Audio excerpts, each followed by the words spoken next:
आदिवासी आश्रमशाळेमध्ये खुद आदिवासी मंत्री धारणीत असताना विषबाधा झालेली आहे आणि एकामागून एक 3 शाळा तिथे प्रभावित झाल्या।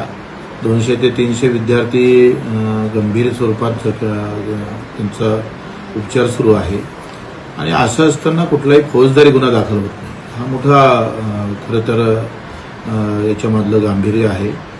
या आदिवासी मंत्र्यांच्या मंत्रालयात येणाऱ्या अखत्यारीत असणाऱ्या बाबीमध्येच मंत्री महोदय एवढे दुर्लक्षित कसे आहेत ते समजत नाही आणि मंत्री महोदय तिथं असताना सुद्धा कारवाई करत नाही। त्याच्या मागचं नेमकं हा जो काही खाद्यपुरवठा होतो तो एकाच कंपनीकडून होतं आणि ह्या कंपनीचे लागेधरे मंत्र्यासोबत नेमके काय आहे त्याच्यामुळे त्याच्यावर कारवाई होत नाही का?